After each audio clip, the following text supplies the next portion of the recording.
Hey everyone, this is a little piece by Henri Simon from 1998. It's titled Communism in France, Socialisme ou Barbarie, ICO and Echanges. I think I'm saying that right. I'm not sure though. The split of Socialisme ou Barbarie in 1958 was about organization. After the de Gaulle coup d'etat in May 58, there was an influx of members into Socialisme ou Barbarie. These are mainly students fighting against the Algerian war because of the draft. The number of members jumped up suddenly from less than 20 to more than 100. The problems of organization that had previously been discussed almost constantly became a practical problem, and not simply a theoretical speculation in a narrow circle. This problem was closely connected to a political analysis with two contradictory positions. This opposition never appeared publicly in the review but could be seen in the internal bulletins. On one hand, a majority followed for a short period Chelou, Cornelius Castoriadis, in foreseeing a workers' revolt against the quote, fascism of de Gaulle. On the other hand, the minority said that de Gaulle was there to solve the problems of French capitalism and to end the Algerian war.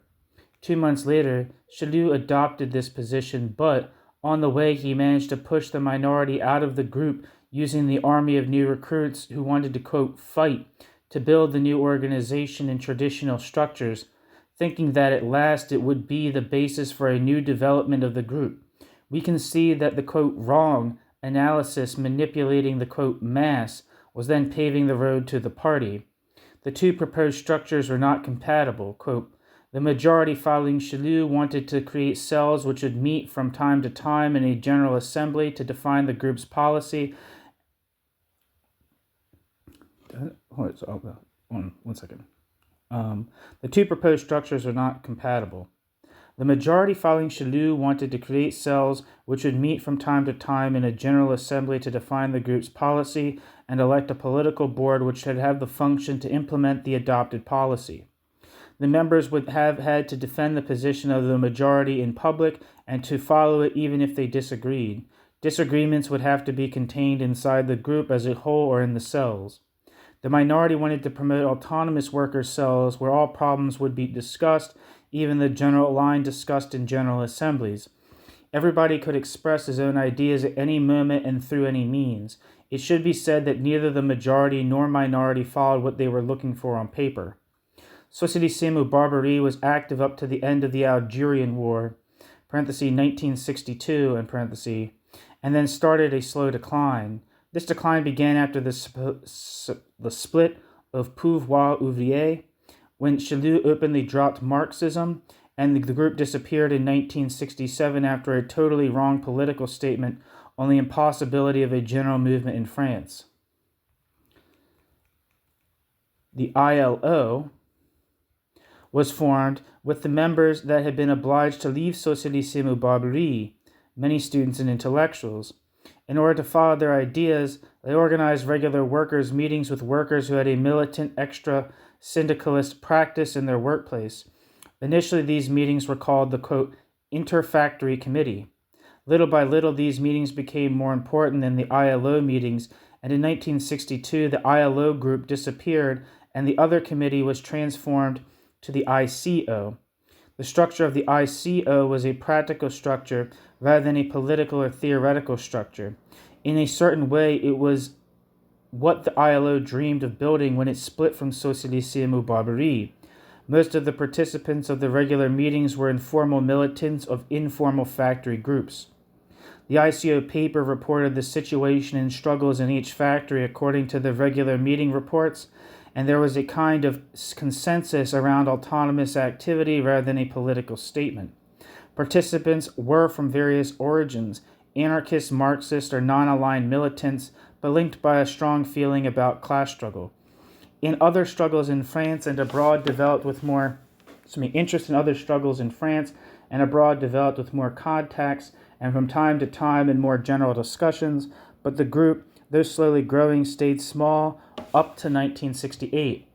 In 1968, a lot of people, again mostly students, became connected with the ICO. The ICO became a kind of federation of small groups scattered all over the country.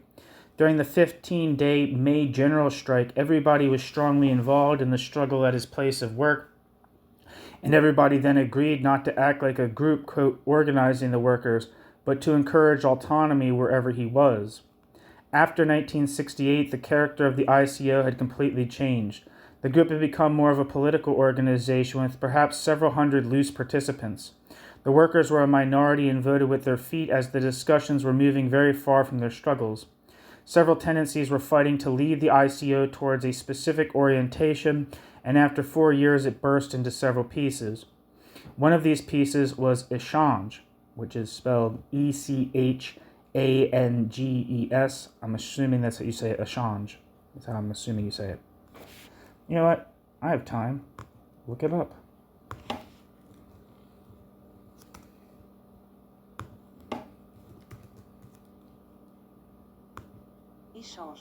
Echange.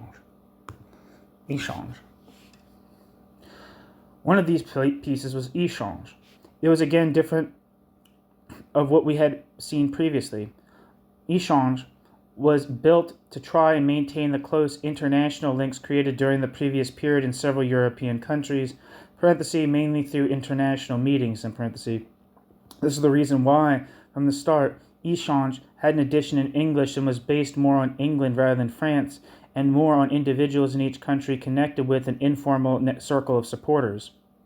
Now, after more than 20 years, Echange is more centered in France, with a small group meeting regularly mainly to discuss politics in general, struggle on the content of the bulletin. 2 years ago, on the proposal of an American comrade, we started a short news bulletin which appears every 2 months, with a print run of up to 3,000 copies. It is distributed free and seems to be the start of a new basis of relations again all over the country. The experience of the past 20 years has taught us practically what some theoretical discussions had put on the table.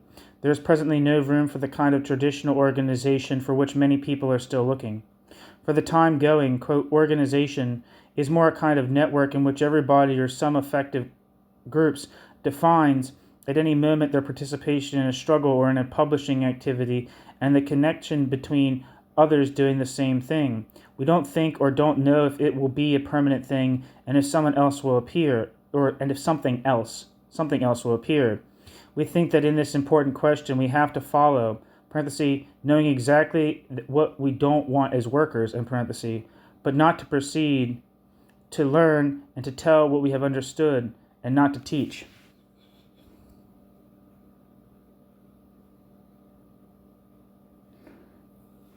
That's the end of the piece. Thanks so much for listening.